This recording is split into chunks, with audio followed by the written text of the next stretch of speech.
Hi everyone, I am Brittany, the owner of the Cosmic Lunar Soul. Welcome to my channel if you're new, or welcome back to all of my subscribers. Today we're going to be doing an unboxing of the Queen of the Moon Oracle. This is by Stacy DeMarco and it retails for, let's see here, $24.95 US, but is on sale on Amazon for $22.46 at the time of this recording. This is going to be, I believe, my very first Rockpool deck. Rockpool is the publisher, so I am excited to try this out. So let's go ahead. I'm going to get the plastic off, and then we can talk about the box and open her up. So the box is nice. It actually reminds me a lot of Hay House. If you've seen my previous Oracle unboxings, the Spellcasting Oracle, the Sacred Forest Oracle, Moonology, so forth. The box is pretty reminiscent of that, actually. The difference is the information is on the bottom instead of being on the back. Instead, they've opted to put their names here, but this is still very similar. The 3-card, just sample or examples. And then it goes into the information about the deck and then a little blurb about the author, and just explains that this is a 45 card deck with a guidebook. So the title is on 3 of the 4 sides, and then this is just, again, the information, which I like. I've always explained in my videos, I like to be able to store my decks in a multitude of different ways, so having that is really nice. Let's crack her open. The box is very standard, very plain but standard. Nothing really to write home about on the inside, but it's a nice heavy deck. There's a nice amount of suction that if you want to travel with this deck, it won't fall apart on you, and it's sturdy, so it'll protect the cards. Here is the guidebook. The deck comes in this plastic sleeve here, and the guidebook, it also has a free app that goes with it. So Rockpool must have an app for their Oracle cards. I've never tried them out, but that's kind of cool. So if you, I guess, lose your guidebook, or if you're out and about and you don't want to take your guidebook and you have like a deck bag or something, you can just use the app. So I'll have to check that out. So right off the bat, Rockpool is a shinier finish than Hay House. For the guidebook, it doesn't really matter too much to me. It is set up more or less the same way as a standard guidebook. So of course, I always explain I love having a table of contents. It seems like the intro before getting into the meaning of the cards is fairly short, actually, pretty simple. So it's just the preface, introduction, how to use the cards, and then it ends with about the author, about the illustrator. So pretty standard fare. The introduction actually goes on to talk about, you know, what makes the moon so special, why are humans fascinated with it. So it goes into explanation about the moons and cycles, how to honor the moon and its symbology, which I really like. I think working with the moon was one of the very first core things that I introduced to my practice. So since I didn't really hit it off with the Moonology deck, I wonder if this can kind of fill that void, which is funny because that's the void card. So it goes into the different moon phases, the full moon, and then, you know, what to expect during this time, what you can do during this time, the waning moon, the new or dark moon, and then the waxing moon. I think that's awesome. You know, for a deck that is talking about the different moon phases, it should give a quick overview of that. We have some author notes. So this is interesting. She says that she created this deck based on the 27.3 day sidereal cycle. the time it takes for the moon to complete one orbit around Earth, and then round it up, as many witches do in their practice. I don't know who many witches are. I mean, so obviously I am based in the US, so I think it's interesting. I don't know much about Stacy DeMarco, but it sounds like a very American Italian kind of name. We don't in America use sidereal. It's not like a standard, and it's not based off of the moon either. Sidereal is based off of Earth's perspective of the constellations around us, to include the moon and the sun, whereas in the West we use tropical. So our zodiacs and everything are based off of the tropical, or they'll call it the Western astrology, which I believe is more so based off of the position of the sun and the constellations around it. And maybe she just means this solidly in reference to the moon and how we interact with the moon, so she went with sidereal. But I think it's presumptuous to say that many witches do this in their practice. Maybe it would be more accurate to say witches unconsciously do this in their practice. So it does give a lot of really interesting information. It says, however, some readers may be aware of the 29.5 day synodic month, which is the time it takes for our moon to complete one cycle of phases from its starting point. That is new moon to new moon. So, the last point she makes is, in most witchcraft traditions, the lunar cycle begins on the dark moon, which is why this deck is created that way. Okay, that's interesting. I don't know whether that's true or not, but I'd be inclined to believe that just because of anecdotal evidence. Every guidebook almost I've ever read has how to use the cards. It usually goes through the fluff of, just some sort of fluffy tradition the author or the illustrator does, and includes the cliche stuff like cleansing your cards and bonding with your cards. I very much am not, I don't know. I don't like the fluff.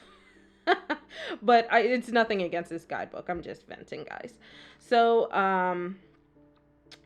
there are 3 kinds of cards, and we'll see that in the flip through. There are lunar cycle cards, seasonal lunar cards, and then other lunar cards, which if you saw my Spirit de la Lune and my Moonology flip throughs, that's a pretty standard concept to take with moon decks, is to break them up into segments and break them up into, waxing, waning, full, new, that kind of thing. And then, of course, it goes into the different kinds of card spreads. Pretty standard fare here. And then this one is a full lunar cycle spread, which makes a lot of sense to have in a moon-based deck. There's a seasonal spread, which is really cool. I like that. And then it says a dedication for your cards. More fluff, but some people might like that. And then it goes into the actual descriptions of the cards. What I really like right off the bat is that it shows the image of the card. And so what that means is, if you wanted to, you could use a little bibliomancy with this and flip through and then do readings that way. But let's talk about the structure of the page. So it is numbered, it has the name of the card, or it should be like really the face of the moon, and then the meaning of the card, a quick synopsis, and then just extra information about what to do during this moon phase. And I think it seems like for all of them, the descriptions are devoted to 2 pages, front and back. So I really like the design of this book is really cool. It seems like a really great little guidebook. So let's go ahead and get the cards open and let's start our flip through.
So the cards are a standard Oracle size, nothing too crazy. I think the card stock is pretty standard as well. Of a mass market deck, you can tell, since this is my first rock pool flip through on this channel, how glossy it is. You can see my ring lights are shining through their front and back. Personally, I like when my decks are a little more matte, either matte or like satin, only because I'm a streamer and this can make it hard to show you guys, on camera. But there's nothing inherently wrong with that, as long as the gloss is not too slidey or too sticky. So sometimes mattes can be sticky and sometimes glosses can be sticky. So let's see how it does with just overhand shuffle. And mind you, new decks tend to stick anyway, so I've talked about this on my flip throughs multiple times if you've seen them. It's just the way of having a new deck, and the more you shuffle, the less sticky it becomes. But you can tell a lot of times right off the bat if a deck is going to be permanently sticky or if it just needs to be broken in. And I think this is just the perfect level of gloss. It's not terribly sticky. And let me see how it does to rifle shuffling. I feel like it'll be beautiful. Not too slidey, just had a little bit of issues because Oracle decks are a little meatier than tarot decks, so I have small hands, but perfect bridge. Doesn't hold on to a bend too badly. They're thinner cards. I've mentioned that thinner cards do not really take to a bend as quickly, but if you're a rifle or bridge shuffler, you're gonna get a bend in your cards. It's gonna happen, especially if you use them. And when I say that, I mean your cards will eventually look like this. But these are thin, so you can probably, balance that out much more easily. If you are a fanner, let's see how these fan. Remind you that these are new, so they might fan a little hard. So yeah, these don't fan the best at this stage, but not the worst. You can force fan it, you just don't get that aesthetic one hand fan, which, you may hate or love. The back of the cards are just a standard. At first glance, you would think that they are reversible. Some people do read reversals in their Oracle cards. I don't, but if you were to do that and you like to pick intuitively, these cards, the card backs are not actually reversible. They go through a full cycle here. So it would look different upright versus down. You can see. The corners are, though, so if you have a tighter fan, you might not notice. But just to point that out, because some folks are like that. Let's talk about the imagery. This is, I've bought 3 decks in a row that kind of have that weird CGI-ness that I don't generally like, but I like the theme of this deck enough, and I think that it complements other decks that I really love enough that I'm actually okay with it. I despise it in tarot and would never purchase a tarot deck like that, but Oracle I'm a little more, go with the flow with. I also noticed, see if you can see that, these lines here, you can see they are the numbers that are showing up. And so these numbers are all uniform, which in a previous deck I had the numbers like kind of all over depending on the image of the card. But yeah, it has that CGI-ness, but I'll live with it. Again, you have the meaning of the card, and then in the small print you see the phase of the moon. I've noticed though that Oh no, the phase is shown here. Okay, at first glance I thought that was full, but no. Waning gibbous, that's exactly right. And then we have here, oh, and they're numbered. So this is waning gibbous 1, and then waxing gibbous 2. So it's like going through the full phases of the moon. That's so cool. Okay, so let me see. Here's waning gibbous 1. Here's waning gibbous 2. And you can see in 2, the moon is slightly less full than it is here in 1. And that is actually really thoughtful. I like that a lot. So waxing crescent 5. Waning crescent, sorry. Can't read. Waning crescent 5 has a little less sliver than waning crescent 4 here. That's super cool. Okay, I give it even more of a pass for the annoying CGI-ness of the cards. But, guys, if you have this deck, let me know how you enjoy it, how you like it, how do you use it, do you pair it with any other Oracle or Tarot decks? Comment below and let me know. If you don't have this deck, let me know what your favorite card was. I'm not sure what mine is yet, especially because I saw quite a few that I'll probably say it was the Void, actually. There's a lot of decks. I don't know, something about the Void, I really like that. It's always my favorite card in a deck. So, yeah, if you enjoyed this video, give me a thumbs up. Make sure you hit that subscribe button and that notification bell so you don't miss out on any future videos. Alright guys, bye!